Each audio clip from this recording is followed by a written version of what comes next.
Siéntanse gozosos de estar en la una y única iglesia que fundó Cristo, que es su esposa, su cuerpo, la ama, la alimenta y la cuida.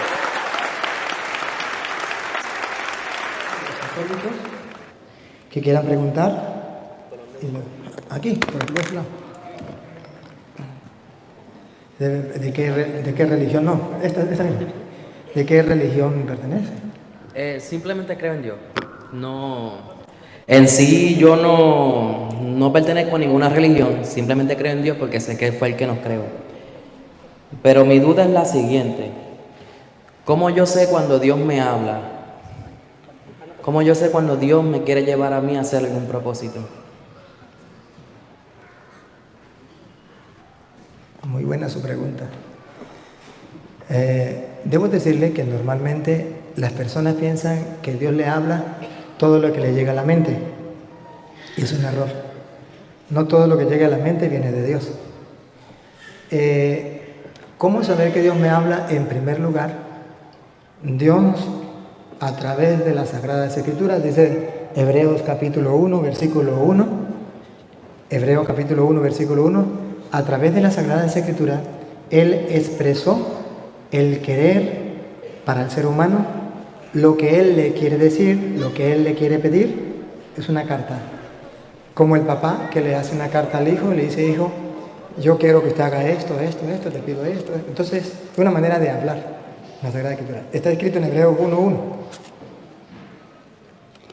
En diversas ocasiones y bajo diferentes formas, Dios habló a nuestros padres por medio de los profetas. Así habló en otro tiempo. Ahora a nosotros.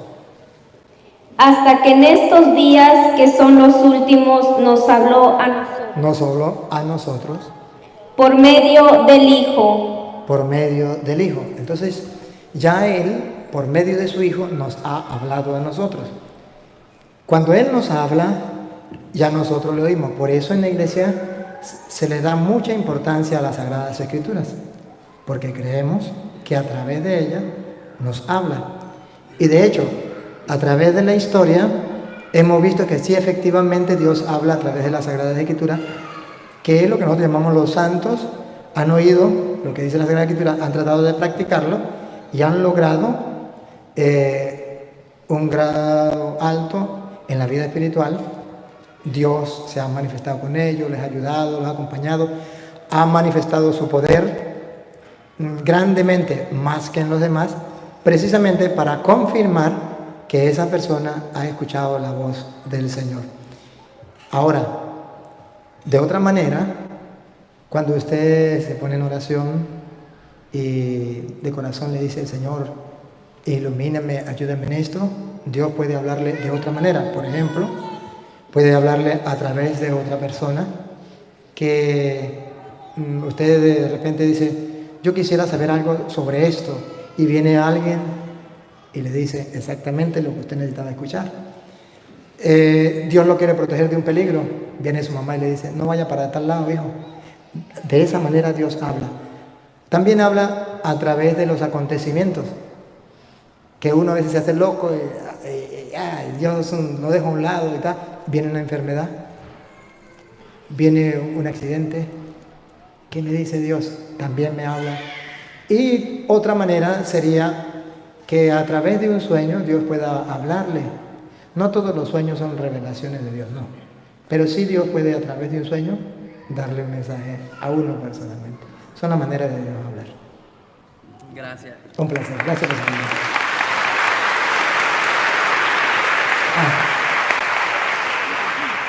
Buenas noches, padre.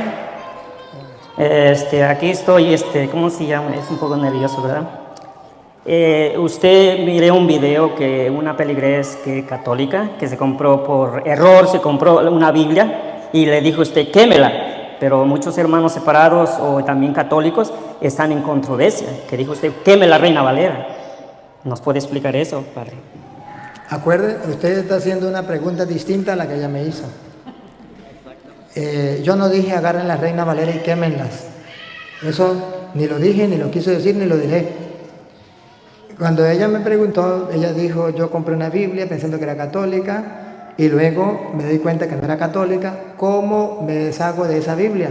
Quiero deshacerme de esa Biblia, pero no quiero cometer un pecado o no quiero fallar en esto. Y yo le dije, quémela. Y eso es verdad. No dije, agarren la Biblia Reina Valera y quémela. Si ella se quiere deshacer, decirle, agarre y bótela, no es correcto. Una manera de que no le falte el respeto es que se le queme y no hay ningún problema. Muy distinto a que yo le diga, agarren toda la Biblia Reina Valera y métenla en candela. Eso no lo dije yo. Es ante una pregunta concreta, ¿qué hago para deshacerme de esta Biblia? No le voy a decir, pues agarre o entréguesela a los católicos, ¿no? En otro caso, si usted quiere, también otra persona quiere deshacerse, entréguesela a un protestante. Désela a ellos, que es la Biblia de ellos, entréguesela a ellos. Si usted quiere otra respuesta más suave que esa, entonces agárrela y dígale al protestante, mire, deme una católica y yo le doy a esta protestante a usted y hagamos un cambalache, eso también vale. Ajá. Pues es un orgullo, Padre, estar con usted aquí enfrente de todos los hermanos. Y yo predico con la Biblia de los hermanos separados y no conocen su Biblia. Y no conocen la Biblia Reina Valera. Porque muchas veces dicen eso, nosotros adoramos y veneramos. Y en la Reina Valera dice veneramos. Y también dice adoramos. Hay que distinguir las dos. Una cosa es adorar y una cosa es venerar, Padre. Pero ellos dicen que adorar y venerar es lo mismo. No, explíqueles, Padre. Ciertamente, están en un error al decir que adoran la Biblia no. Es desconocimiento de lo que significa la palabra adorar y la palabra venerar. Y ahí está todo el problema. Al no saber que adorar es creer que una cosa, un animal, una persona es Dios, y venerar significa respetar, al no saber esa diferencia, se confunden y pueden decir cosas que no son. Si alguno, debo aclarar algo más, si alguno, por ejemplo, quiere malinterpretar mis palabras y decir que yo dije que tenían que destruir todas las Biblias protestantes, están en un error, porque incluso han visto que todos los videos, menos hoy, traigo la Biblia protestante. Aunque le quitaron sabiduría. De modo que no me pueden, si quieren, pueden calumniarme y decir lo que sea. Pero yo fui muy claro y fue una pregunta concreta. ¿Por qué? Porque tiene 7 libros menos. ¿Y qué hace un católico con una Biblia que le falten 7 libros? No, el que le quite o el que le ponga, le caigan todas las plagas de Egipto. Por eso se la dejamos a los protestantes que quieren que le caigan las plagas de Egipto. Bueno, gracias, Padre, por esta información, para que no anden los hermanos separados y católicos diciendo, usted dijo esto y dijo lo otro. Bueno, esa es mi pregunta, Padre. Gracias. Buenas noches, Padre. Yo solo quería hacerle una pregunta. ¿Es correcto donar los órganos? Sí, es correcto. Sí, es correcto, porque cuando una persona ya muere y puede rescatársele los órganos para darle vida a otra persona, no hay problema. Hay un peligro. ¿Cuál es el peligro? Que el doctor lo mate a usted, la mate a usted, para vender sus órganos. Y eso sería una desgracia, y eso es un pecado de esa persona. Pero no sería pecado suyo, sino de esa persona. Usted me está preguntando, el donar los órganos, y donar los órganos no es malo. Es malo el doctor que, aprovechando de que esta persona dona los órganos, lo mata para vender los órganos. Eso es otra cosa.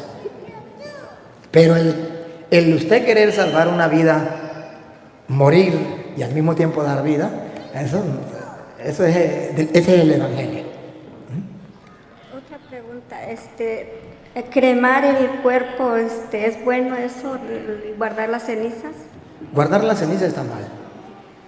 Si se crema, debe colocarse en un lugar sagrado.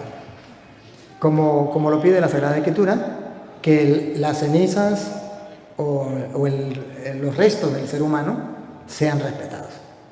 Ahora, si usted lo va a cremar para tener una ceniza aquí, otra ceniza allá y andar jugando con eso, está muy mal y es un pecado. Pero si usted la crema y lo coloca en un lugar sagrado, que incluso hay lugares sagrados donde se deposita la ceniza, no hay ningún problema.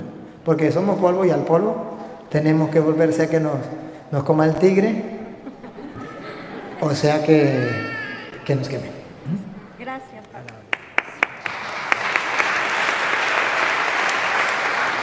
Buenas noches, Padre. Mi pregunta es en Génesis 5:24. Como Enoc vivió de acuerdo con la voluntad de Dios, un día desapareció porque Dios se lo llevó. Yo leí un artículo donde decía que Enoc y Elías habían sido llevados al cielo y que ellos estaban preservados para venir en la venida de nuestro Señor Jesucristo. Que es cierto. Que dice en la Biblia que fueron llevados al cielo, sí lo dice. De Elías se decía que venía, pero vendría alguien con el espíritu de Elías. No es, como dicen algunos, la reencarnación de Elías, no. Y Jesús lo dijo que era Juan Bautista. Juan Bautista venía con el espíritu y el poder de Elías, que es una cosa distinta. Por ejemplo, vamos a poner que hay una persona que traiga la misma mentalidad, el mismo espíritu, las mismas ganas de hacer las cosas que fulano de tal. Eso significa el espíritu de esa persona. Pero no significa literalmente que sea el alma de esa persona. Juan Bautista venía con la valentía, con el entusiasmo de Elías. Y por eso decía que Elías tendría que venir. Y efectivamente era Juan el Bautista quien venía con el mismo espíritu de Elías, con la misma fuerza y con el mismo poder que Dios le dio a Elías. De no se dice. De Elías sí.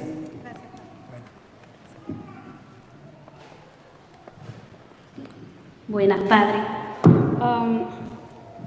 Apocalipsis. Es uno de los libros más difíciles de entender, ya que es símbolo, pero la que más me confunde es el número 13, capítulo 13, del 9 al 18. Yo sé que es largo, pero si no pueden explicármelo, ya que hay mucha gente, me gustaría que en otra charla, en otro lugar, hablara más de eso, si no puede explicármelo bien, pero estoy confundida con... Pero deme la idea de la pregunta para responderla. La pregunta es que dice que a la segunda bestia, se le dio derecho para dominar a la gente y seducirá también a los habitantes de la tierra, y es bastante largo. Sí, normalmente el Apocalipsis fue escrito en una época donde los cristianos estaban siendo perseguidos. En esa época, San Juan quiere animar a los cristianos para que no tengan miedo a los que le van a matar, a los que lo están destruyendo. Recuerden que vivieron 300 años bajo tierra los cristianos, cuando comienza la persecución de Roma contra los cristianos. Y ahí vienen las bestias, que son los emperadores, que vienen destruyendo, que vienen los que vienen atacando a los cristianos, uno tras otro. No podían hablar claramente, tienen que hablar de manera simbólica, porque si llaman, por ejemplo, al emperador, lo llaman, el emperador César Nerón es la gran bestia, pues más rápido lo matan.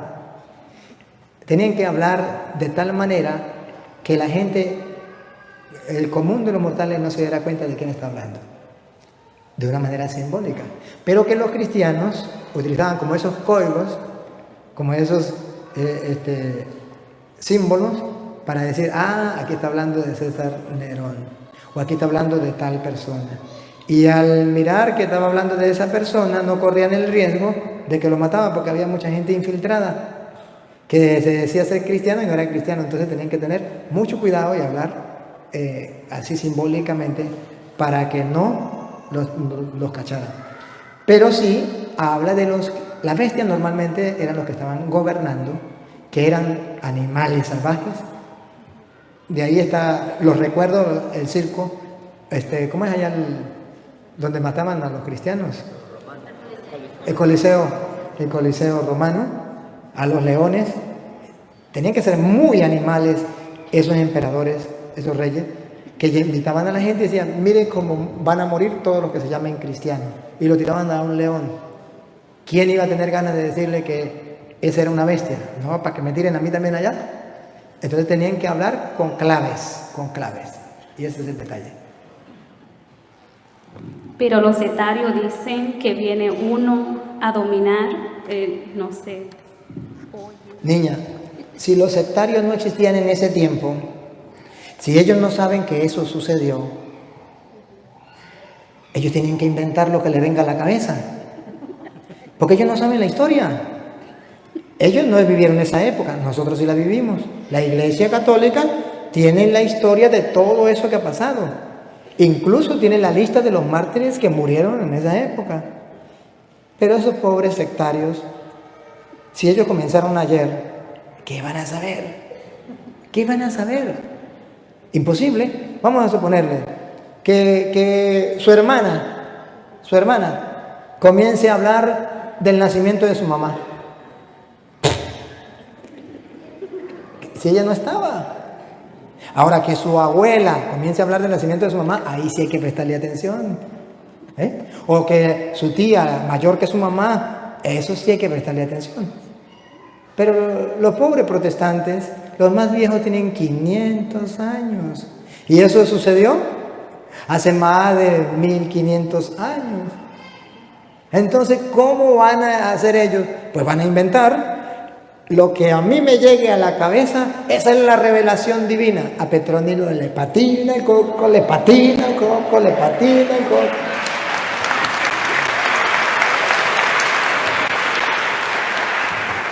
Buenas noches, padre. Gusto en conocerlo físicamente.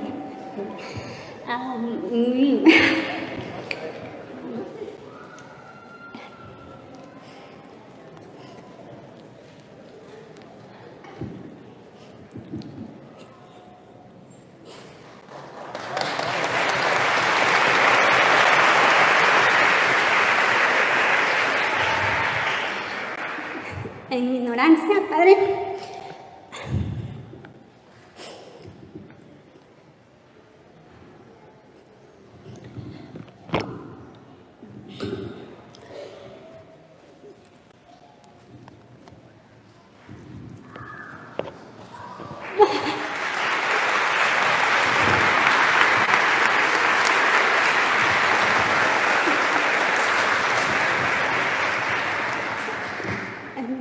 madre, yo pensé que no podía comulgar y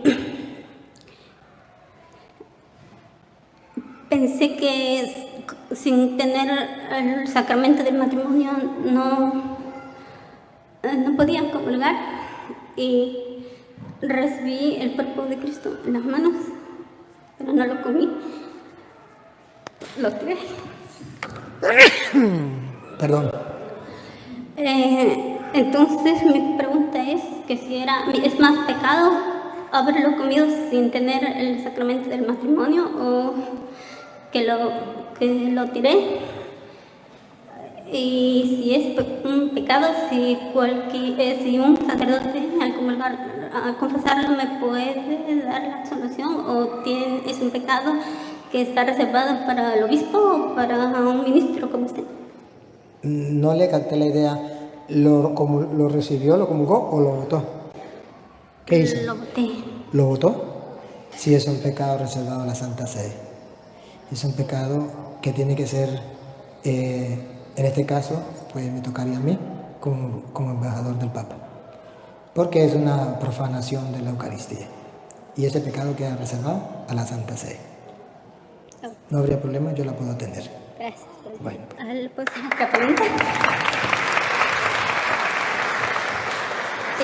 Quería pedirle que explique a mis hijas y a jóvenes como ellas, ¿por qué el yoga es malo practicarlo? Porque el yoga es una concentración, ejercicio de concentración, hasta yo entrar en lo más profundo de mi ser, y al entrar en lo más profundo de mi ser, yo me voy a encontrar con yo. Por eso se llama el yoga. Yo voy a encontrarme con el yo. Y ese yo es Dios. O sea, no el Dios diferente a mi persona. Ese Dios diferente a mi persona no existe. Yo soy Dios, solo que yo no me he dado cuenta que yo soy Dios. Entonces me meto hasta llegar a lo más profundo y descubrir que yo soy Dios y no necesito de Dios. Eso es lo malo del yoga. La oración lleva muchos pasos parecidos al yoga. Relajarse, respirar profundo, concentrarse, pero no para encontrarse con el yo, sino para encontrar dentro de mi corazón al tú que se llama Dios. Esa es la diferencia entre el yoga y la oración. El yoga es pecado por creer no en Dios, sino que yo soy Dios, no necesito de Dios. Ana.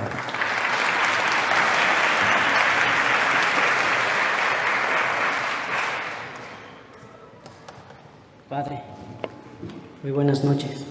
Es un honor estar con usted en esta noche. Y mi pregunta es el motivo que voy a hacer con usted. Es que tengo algunos hermanos que es de protestantes y voy a tratar todo posible para convencerlos para que crean la verdad. Y tengo un hermano y una hermana que estoy tratando, y a mí y a mi mamá, que es muy religioso, y cada vez cuando yo hablo con mi hermano y que él me habla de la Biblia, ese es el motivo que voy a hacer la pregunta con usted sobre de la Biblia que ellos traen, y de nosotros, pero de ellos cree que es de la más, dice que es de la original que nosotros traemos, y eso no lo puedo, no sé, por eso vine para que usted me puede ayudar en eso. Sí, le invito a que vean los videos solo, y si puede verlo con ellos también, pero lo va viendo y se lo va explicando a ellos para ayudarles a salir de eso. Si lo puede ver junto con ellos, mejor. En cuanto a la Sagrada Escritura, pues debe simplemente que ellos busquen por internet fácil quién hizo la Biblia y cuántos libros tenía la Biblia cuando se hizo. Entonces simplemente ellos van a descubrir que los engañaron, que la Biblia fue hecha por el Papa San Damaso I en el año 382 y tenía 73 libros. Luego, en el año 1825, hasta el año 1825, toda la Biblia, incluyendo la de los protestantes, tenían 73 libros, todas. Pero en el año 1825, las Sociedades Bíblicas Unidas se pusieron de acuerdo y le quitaron, olvidándose que Apocalipsis 22:18 dice que el que le quite, le caigan todas las plagas de Egipto. Le quitaron 7 libros a la Biblia. Y esto no lo saben los protestantes. Pero simplemente que lo busquen en la historia. ¿Quién le puso, por ejemplo, el Nuevo Testamento? El Antiguo Testamento ya existía. El Antiguo Testamento existía antes de Cristo. Pero el Nuevo Testamento son 27 libros. ¿Quién colocó esos 27 libros en la Biblia? La Iglesia Católica. Y luego, ¿por qué tenemos 46 del Antiguo y no 39? Porque los 39 fue un invento de los judíos que no aceptaron a Cristo, y en el año 90 en Palestina hicieron el canon palestinense. Y nosotros no creemos en los judíos que no creyeron en Cristo. Nosotros creemos en los judíos que creyeron en Cristo, que fueron los apóstoles, que fueron el mismo Cristo que era judío y que tenían el canon de Alejandría con 46 libros. Entonces nosotros aceptamos el canon que utilizó Cristo. Cristo utilizó el canon de Alejandría, no el de Palestina, porque el de Palestina nació en el año 90 después de Cristo. Los apóstoles utilizaron un solo canon, el único que había, el de Alejandría. No utilizaron el de Palestina porque el de Palestina vino en el año 90. Cuando un protestante comienza a investigar en la historia, se da cuenta y dice, oye, me engañaron. Pero es necesario que usted lo busque por internet. Incluso usted puede buscarlo en los teólogos protestantes. Y ahí aparece quién hizo la Biblia, el canon palestinense, el canon de Alejandría, cuándo nació el uno, cuándo nació el otro. Y ahí queda claro. Sí, muchas gracias, Padre. Gracias, es un honor. Gracias.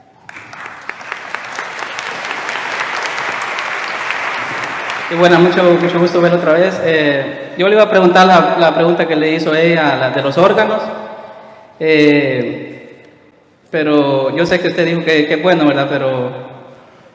Pero ¿qué pasa, digamos, que si yo dono un órgano y se lo dono a alguna persona que yo no conozco y esa persona puede cometer después un crimen con el órgano que yo le di? ¿Qué pasaría? En ese caso podría ser algún familiar mío o qué sé yo. Y también en el Antiguo Testamento hay, no recuerdo la cita, pero hay una parte donde dice que Dios mandó un profeta a decirle al rey que iba a morir en tal fecha, y ese rey se puso a llorar, y entonces Dios le dijo al profeta, ve a dile a ese llorón que no llore, que va a vivir más tiempo. En ese lapso de tiempo creo que tuvo 2 hijos, y dice que esos hijos cometieron cosas malas ante Dios, y creo que ahí perdieron su reino. No estoy muy seguro, pero tal vez usted me puede ayudar con eso. Yo se lo pondría, vamos, no done los órganos, pero usted lo entierra y un día alguien saca un hueso y con el hueso suyo mata a otro. ¿Qué pasa? ¿Usted es culpable? ¿Y los huesos son parte suya? No, eso no es culpa suya, ya es culpa de esa persona. Pero el órgano es la oportunidad para que otra persona tenga mejor salud. Ciertamente que esa persona va a vivir hasta que Dios quiera. Puede ser que usted le dé el órgano y muera el otro día, porque nadie se muere antes de tiempo, se muere de que le toca. Entonces, de que esa persona sufra tanto tiempo, pudiendo usted hacer una obra de caridad con esa persona, ¿por qué no hacerla? No hay ningún problema. Ahora, en aquel tiempo, lo que usted dice del rey, no entiendo por qué lo del rey. Si vivió un poquito más y Dios le dio la oportunidad y tuvo más hijos y los hijos se portaron mal y Dios le dividió el reino, pues muestra de que la persona que hace el mal, pues Dios lo deja tranquilo, a ver, para que se estrelle. Cuando le vaya mal se dio cuenta que fue porque se apartó de Dios. Y entonces es la enseñanza bíblica que da allí, que cualquier persona, aunque sea el hijo del rey o aunque sea un rey, se aparta de Dios, por muy rey que sea, va a necesitar de Dios. Y cuando necesite, ¿qué pasará? Es lo que dice la Sagrada Escritura sobre eso. Solamente que no le entendí cuál era la pregunta sobre lo del rey y lo del hijo.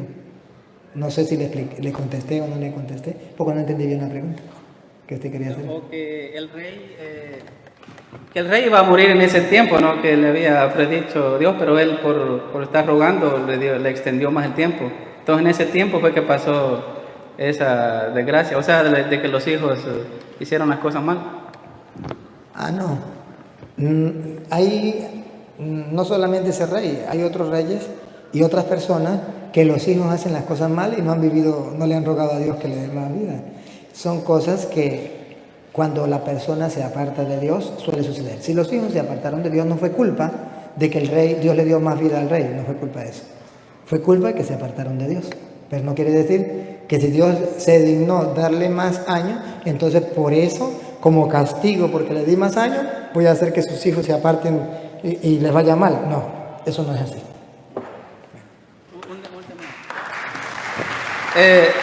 Al momento de nacer la renovación carismática en la Iglesia Católica, se aprobó una subdivisión, creyendo que se iba a hacer algo, como le dijera yo, que iba a ser provechoso para la Iglesia. Nunca pensó que se iba a dividir tanto la Iglesia carismática, porque, por ejemplo, hay unas renovaciones que no tienen imágenes o que no rezan el rosario, porque yo tengo amigos protestantes, ¿verdad? Y me dicen, si yo fuera católico, yo fuera de la Renovación Carismática, porque no tienen imágenes, hablan lenguas y hacen tantos disparates.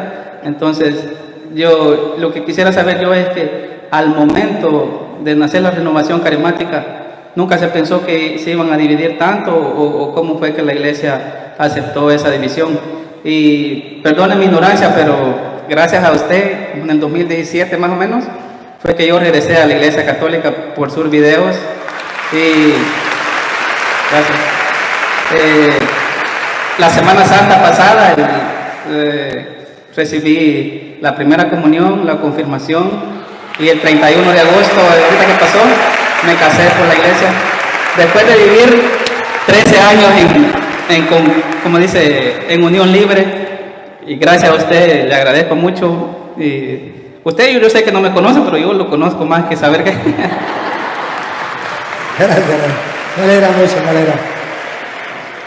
Ciertamente que la Renovación Carismática, cuando la Iglesia Católica le aceptó, lo vio muy positivo.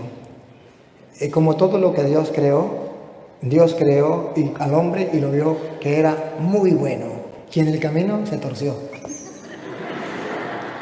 La Renovación Carismática es muy buena, muy buena. Pero algunos, gracias a Dios, no todos, de la renovación se desvían. Y no por eso entonces se va a echar a perder la Renovación Carismática. Y no por eso la Renovación Carismática es mala. No. Siempre hay el trabajo de Satanás. Y el trabajo de Satanás es destruir la obra de Dios. Y la Renovación Carismática es una gran obra de Dios y Satanás tiene que destruirla. ¿Cómo la va a destruir? Pues haciendo que algunos miembros se vayan apartando de la doctrina de la iglesia o se vayan convirtiendo en pequeñas sectas. Y eso sí está mal, pero eso es obra de Satanás. Pero el grueso de la Renovación Carismática tiene muy claro lo que es la Iglesia Católica y trata de caminar por allí. Solamente algunos fanáticos o algunos sentimentalistas o algunos que vienen de la Iglesia Católica, pero ya son más protestantes que católicos porque les gusta ver videos protestantes, escuchar música protestante, leer libros protestantes, escuchar las predicaciones de los pastores protestantes, pues su mente es protestante. Solamente que está en la Iglesia Católica de cuerpo presente, pero es un instrumento de Satanás infiltrado, metido en la Iglesia Católica. Y eso van dañando a otras personas. Pero no porque uno de la Renovación Carismática mate un gato, a todos los carismáticos le vamos a llamar matagatos.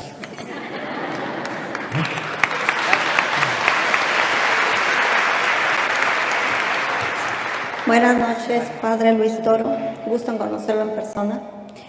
Mi pregunta es, ¿por qué todos los sacerdotes tienen diferentes maneras como de una suposición en la misa? Cuando yo me hice mi primera comunión, me dijeron que cuando recibiera el cuerpo de Cristo, me decían el cuerpo de Cristo, tenía que decir amén, y después de recibirlo tenía que persignarme, decir lo recibo en el nombre del Padre, del Hijo y del Espíritu Santo, y de ahí caminar, hacer lo mismo con la sangre de Cristo. Pero ahora unos sacerdotes dicen que eso no es correcto porque después que lo recibes vas a tu banca y te arrodillas, y es como si arrodillaras a Jesús. Y entonces muchas personas difieren en eso. Mi pregunta es ¿por qué todos tienen diferente manera de decir que está correcto o que no está correcto? Y que eso provoca entre los feligreses como gran confusión. Y en mi caso, yo conocí personas de Testigos de Jehová y cuando vienen ellos y te comienzan a decir por qué todos hacen como lo que quieren, algo así, uno lo ve, o sea, como que ve que es cierto lo que dicen y hacen que nuestra fe se tambalee. La Iglesia Católica es clara. Usted recibe la comunión y se va a hacer oración.